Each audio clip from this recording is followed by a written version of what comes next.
Living world.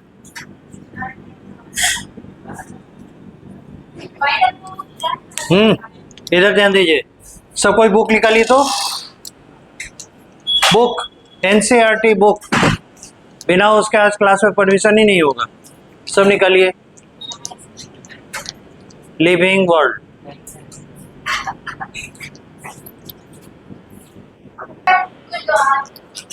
Doubt है? हाँ बोलिए।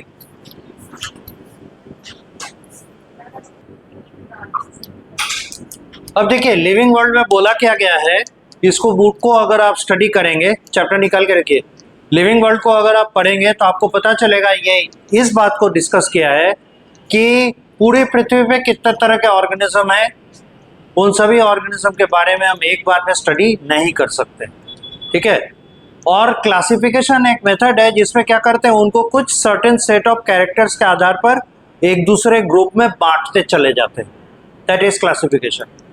तो क्लासिफिकेशन एक माध्यम है, एक मेथड है जिससे हम लोग क्या करते हैं, इतने सारे ऑर्गेनिजम्स को छोटे ग्रुप में बैठाते हैं, छोटे ग्रुप में बांटते हैं, और उस ग्रुप का जो प्रॉपर्टी होगा, उस ग्रुप का बहुत सारा प्रॉपर्टी इन ऑर्गेनिजम्स में दिखेगा।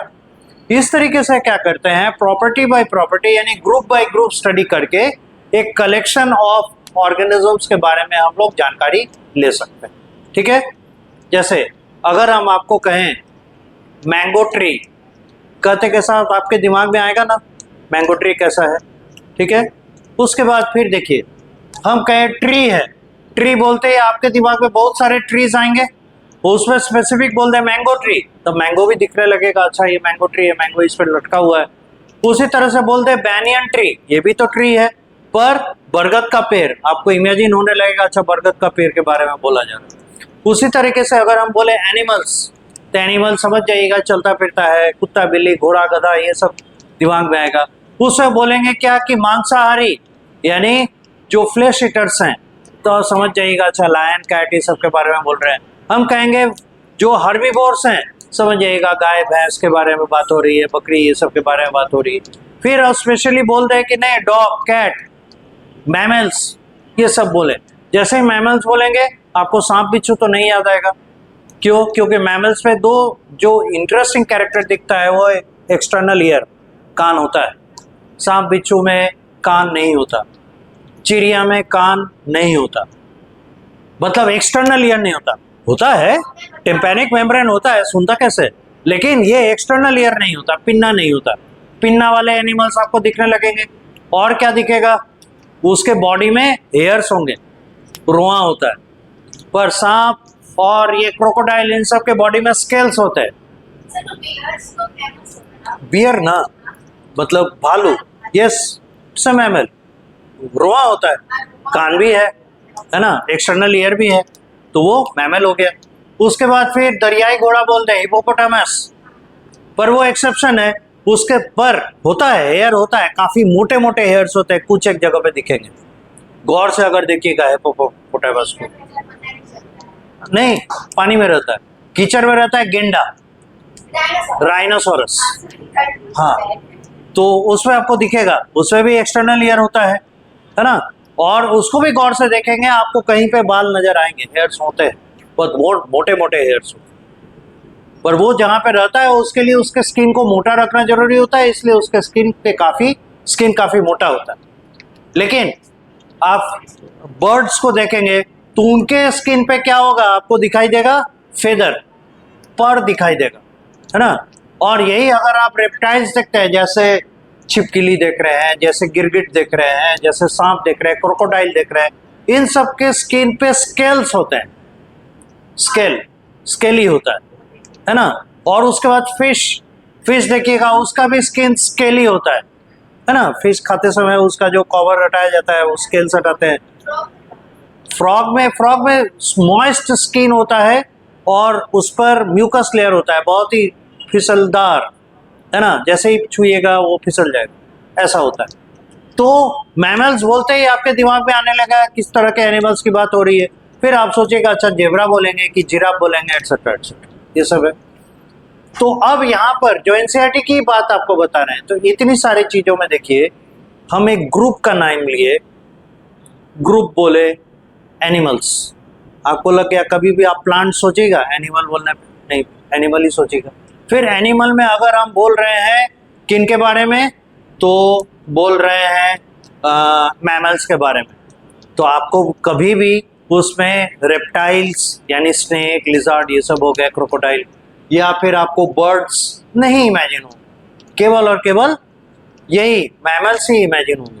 उसके बाद अगर हम बोल दे डॉग, अब डॉग भी बहुत तरह के, कोई छोटा होता है, कोई बड़ा होता है, कोई रोड साइड है, कोई पालने वाला है ना, कोई एल्सेशियन है जो जर्मन शेफर्ड जिसको बोलते हैं, काफी ज्यादा, कुछ ग्रेहाउंड होगा, शिकारी कुत्ता होता है, उसके बॉडी पे एकदम स्मूथ होता है, चिकना होता है, और उसके पूंछ जनरली बहुत छोटा या ना के बराबर होते हैं, ग्रेहाउंड हो गया, वो भी हो गया।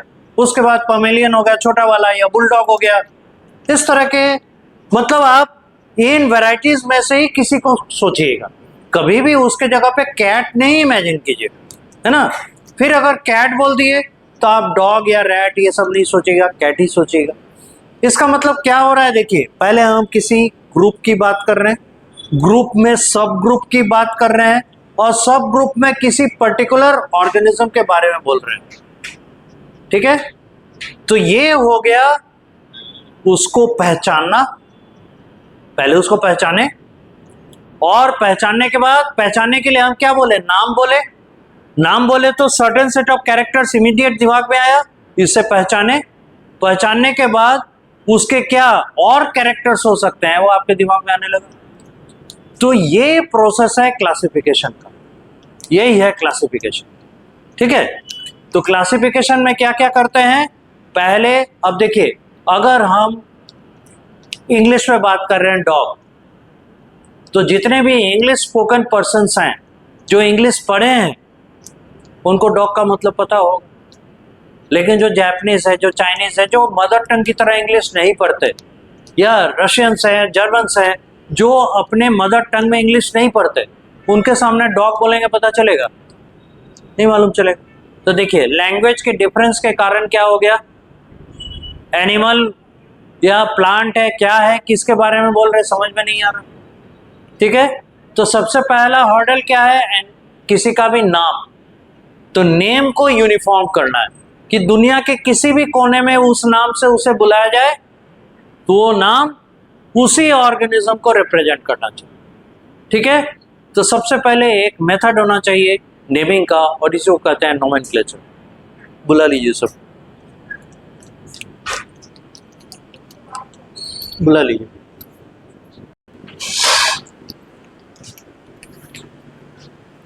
भाई, तो मेरा जो पॉइंट ऑफ डिस्कशन था ये बताना था कि हम अगर किसी का नेमिंग करेंगे, किसी को अगर नाम देते हैं, वो ऐसा नाम होना चाहिए जिसको कि पूरी दुनिया के लोग जान सकें, है ना, उसको पूरे दुनिया के लोग जान सके। एक बुक नहीं तो इधर दे दीजिए, इस बेंच पे 2 किताबें, एक दे दीजिए, और आप लोग एक साथ बैठ जाइए ताकि सब कोई देख सके।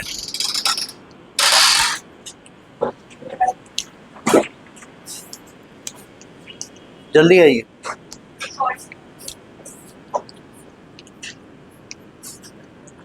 बुक ऐसे रखिए ताकि चारों देख सकें। तो एक काम कीजिए, आप लोग दोनों थोड़ा स्पेस दे दीजिए, बुक को बीच में रखिए ताकि चारों देख सकें, ठीक है।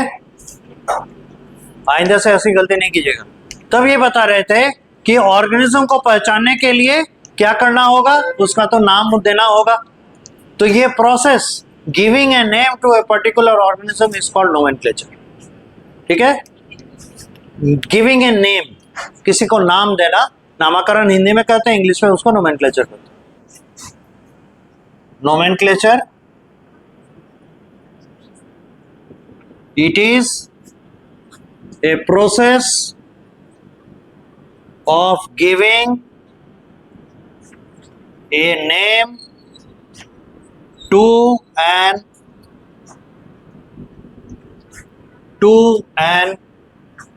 organism। ये प्रोसेस है किसी ऑर्गेनिज्म को नाम देने का, ठीक है। अब इस प्रोसेस का जरूरत क्यों पड़ा, क्योंकि यूनिफाइड नेम रखना चाहते हैं, पूरी दुनिया में उसी नाम से वो ऑर्गेनिज्म जाना जाए, ठीक है। चाहे वो प्लांट के ग्रुप में आए, चाहे एनिमल के ग्रुप में आए, चाहे micro organism like virus bacteria इनके ग्रुप में है, पर वो उसी एक नाम से जाना जाए, ताकि जब भी वो नाम सुने, वो किसी दुनिया के किसी भी कोने का इंसान हो जो बायोलॉजिकल साइंस से समझता है, वो उसको समझ सके कि किसके बारे में बात हो रही है। तो ये एक यूनिफाइड लैंग्वेज में होगा, और इसके लिए जो लैंग्वेज फॉलो किया जाएगा, language used for nomenclature,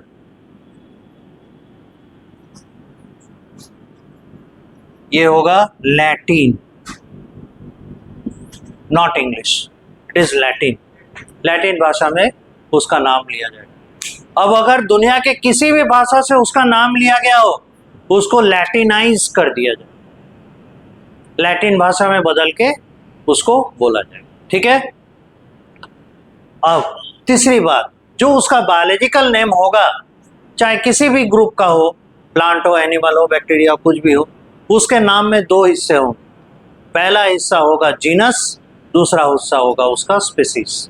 genus एक ग्रुप हो गया, स्पीसीज उसका छोटा ग्रुप हो गया। और कहा जाता है एक स्पीसीज में शामिल सभी ऑर्गेनिज्म एक जैसे होते हैं। Similar organisms are placed in a single species. So parts in the name, उसके नाम में कितने हिस्से होंगे? 2 पार्ट्स। ठीक है। एक पार्ट होगा जीनस और दूसरा पार्ट होगा स्पीसीज। जीनस का नाम क्या होगा? Starts with capital letter and then all small letters, and if it is typed, अगर इसे टाइप किया गया, then typed in italics। Italic करना मतलब ऐसे टेढ़ा करके उसको टाइप किया जाता है। देखिएगा, टाइप जब करते हैं तो इटैलिक्स, बोल्ड और अंडरलाइन 3 आता है ना, तो इटैलिक्स। तो इटैलिक्स में टाइप करते हैं ताकि वो पता चले कि हाँ भाई ये लैटिन भाषा का शब्द है। और if it is hand written, अगर हाथ से लिखा जाए, if it is hand written then made underline. अगर ऐसा होगा तो अंडरलाइन करें लाइक दिस, ताकि पता चले कि हाँ हम लोग किसी लैटिन भाषा के शब्द को बोल रहे। स्पीसीज का जो नाम होगा starts and ends with all small letters. Species का नाम शुरू से अंत तक स्मॉल लेटर से ही चलेगा, इसमें कहीं भी कैपिटल लेटर घुसपैठ नहीं करेगा। Number 1, it is known to us, ये हमें पता है, known to us that all the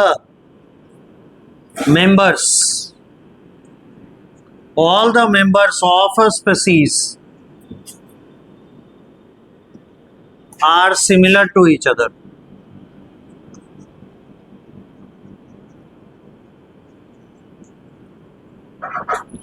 ठीक है।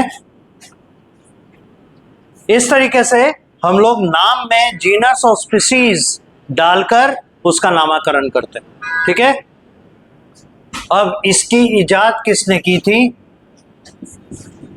This method was developed by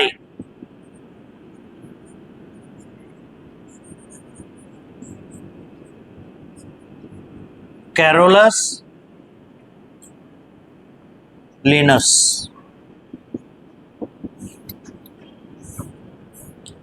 He explained this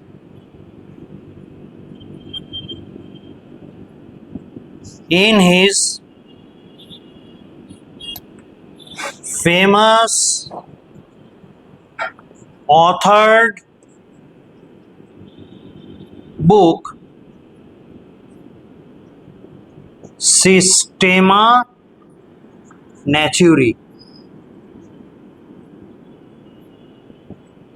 सिस्टेमा नेचुरी नामक उन्होंने किताब लिखा था और उस किताब में इस प्रोसेस के बारे में, इस मेथड के बारे में और ऐसा क्यों किया गया, ये सारा चीज उन्होंने बखान किया, डिटेल किया।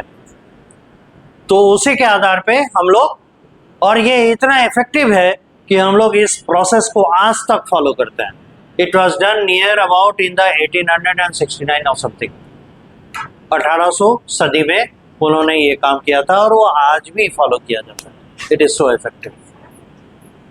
68 से एग्जैक्टली हमको नहीं पता है, ये 1800 कुछ है। हाँ, इतना पुराना, इतना पहले का, 400 साल कैसे? हाँ, अभी 200 साल पूरा हुआ है। 1800 से 2000 चल रहा है। 1800, 16, 18, 1800 समथिंग, तो 200 साल हो रहा है। तो फिर भी अच्छा खासा समय हो गया। यहाँ तो 10 साल के अंदर अंदर बायोलॉजी कहाँ से कहाँ पहुंच गया है। बहुत ज्यादा ट्रिमेंडस डेवलपमेंट हुआ है बायोलॉजी। पहले हम लोग इतने डेवलप वे में नहीं पढ़ते थे, आज बहुत प्रोफाउंड चेंज आ गया है बायोलॉजिकल स्टडीज में। आप जो पढ़ रहे हैं अभी वो प्रिमिटिव एकदम बेसिक नॉलेज है। एडवांस नॉलेज जो है, जो आगे आपको पढ़ना है, जिसपे आपका थर्स्ट एरिया होगा बायोलॉजी का, वो 12th में वो सारे चैप्टर्स हैं। वो सारे चैप्टर्स 12th में। 11th में आप जो पढ़ रहे हैं ना, 16, 18, 19 चैप्टर जो भी आपको पढ़ना है, ये सब बेसिक है, फंडामेंटल है। पहले 22 चैप्टर था, घटा के उसको 19 किया गया।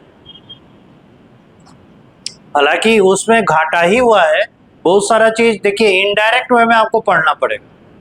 और हर चैप्टर में देखें बहुत सारा कटिंग किया है, काट छाट किया है।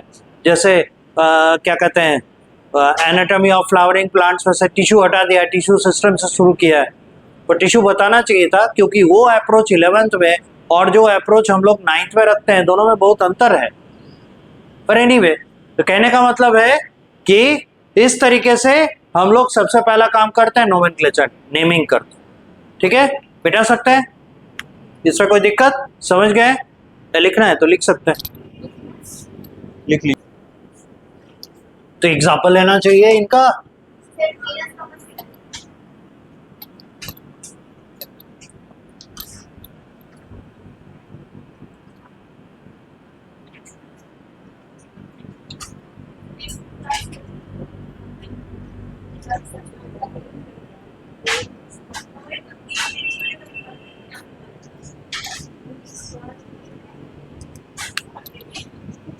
बात नहीं।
पहले एग्जाम्पल को लिखते जाइए।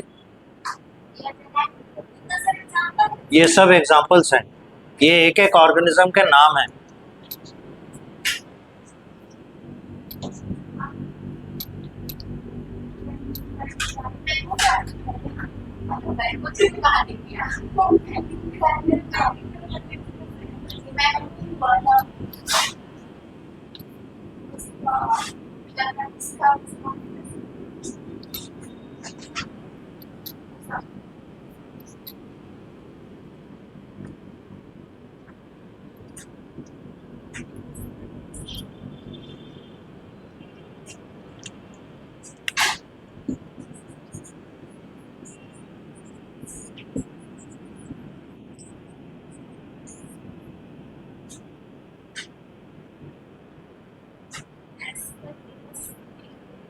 नाइजर,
ये बायोलॉजिकल नेम्स हैं।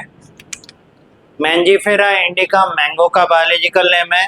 मैंजीफेरा हो गया जीनस, इंडिका हो गया स्पीसीज। मस्का डोमेस्टिका, मस्का हो गया जीनस, डोमेस्टिका हो गया स्पीसीज। इसी तरह से जो भी कैपिटल से शुरू हुआ है वो जीनस का नाम है और बाद में जो दिया गया है वो स्पीसीज का नाम है। पोर्शिका एक एडिशनल है, ये इसका सब स्पीसीज। स्पीसीज में फिर डिवीजन हुआ, सब स्पीसीज।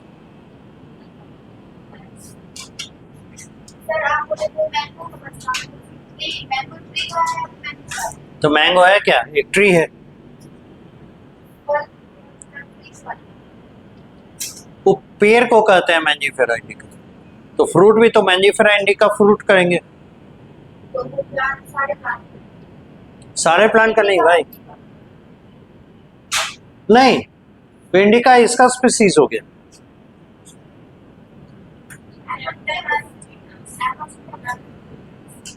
देखना पड़ेगा, तो उसका अलग होगा, स्पीसीज अलग है तो अलग हो गया।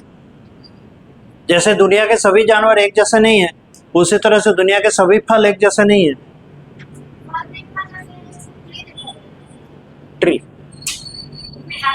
तो ट्री भी अलग है सबका, ट्री अलग है तो उसका स्पीसीज अलग है, अलग स्पीसीज है। एक स्पीसीज के सभी ऑर्गेनिज्म एक जैसे, यानी इंडिका बोलेंगे तो सब मैंगो ही होगा। अब उसमें अलग अलग है, कोई अल्फांसो है दुनिया का सबसे मीठा आम, कोई मालदा है, कोई और भी बहुत सारे टाइप्स हैं।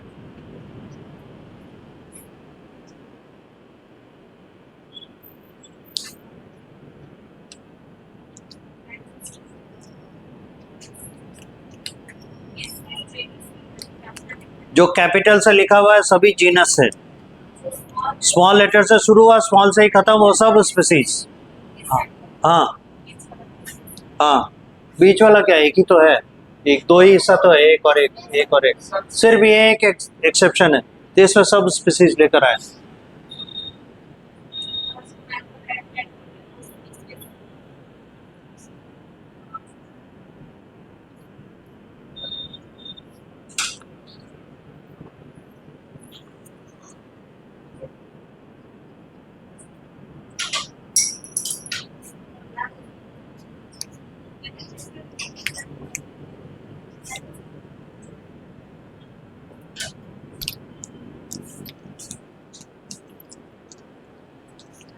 ओके यहाँ तक।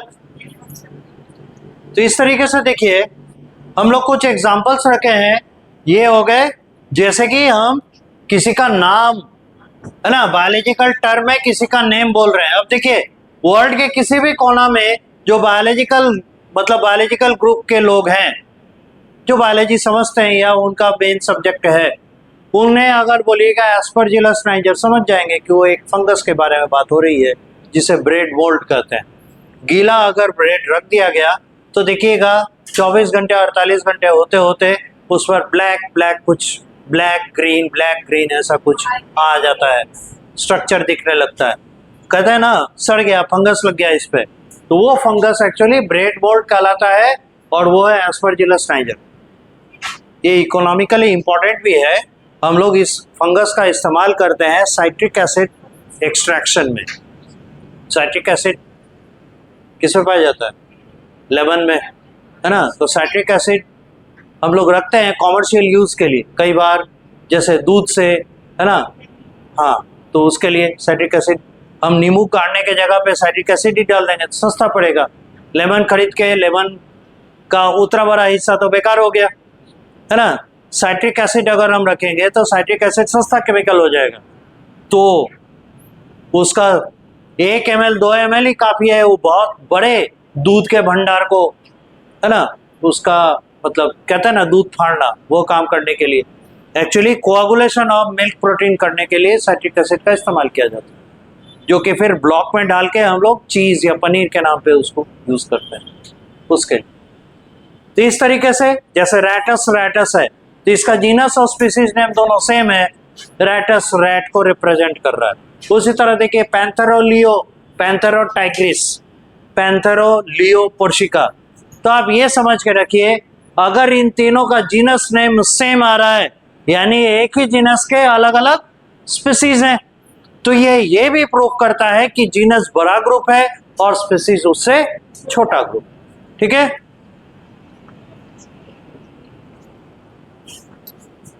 ये तो ऑन ही था, मिटा दें।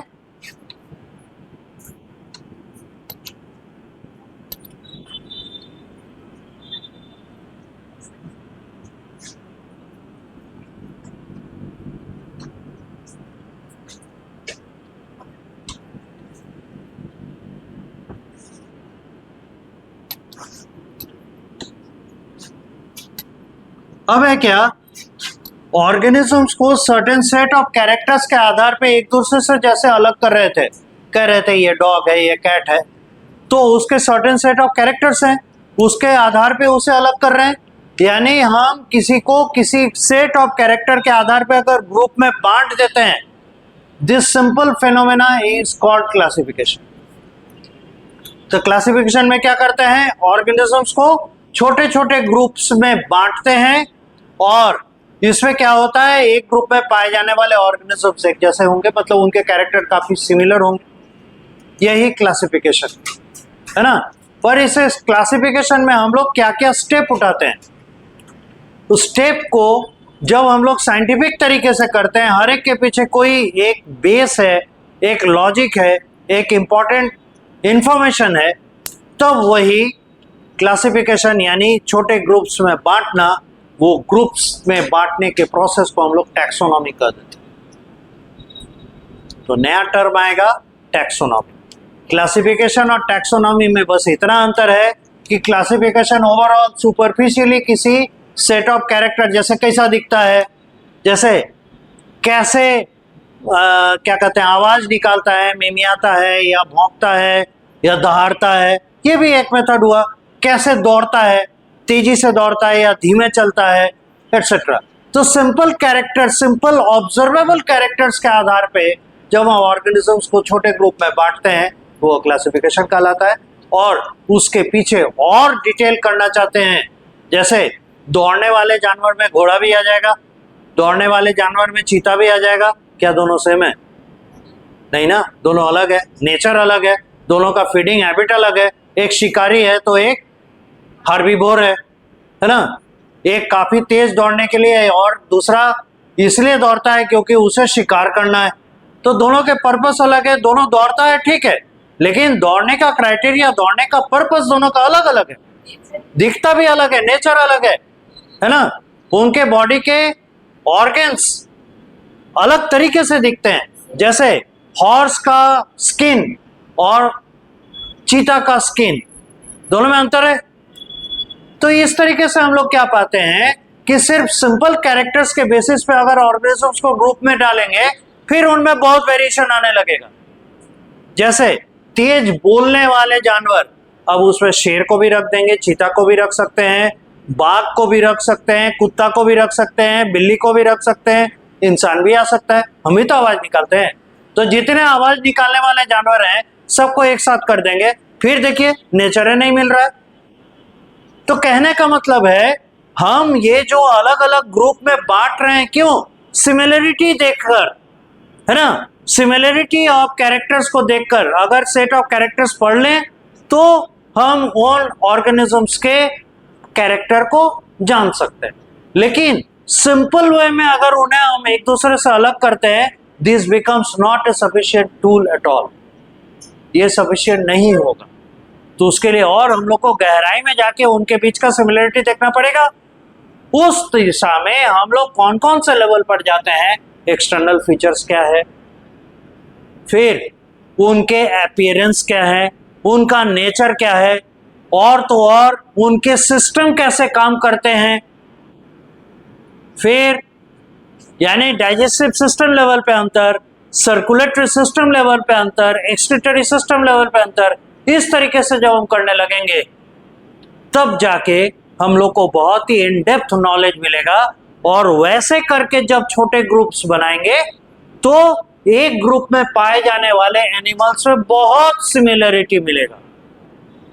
जैसे अगर हम बोलते हैं रेप्टाइल, तो रेप्टाइल में बेसिक कैरेक्टर होता है अंडा देना, और उस अंडे के ऊपर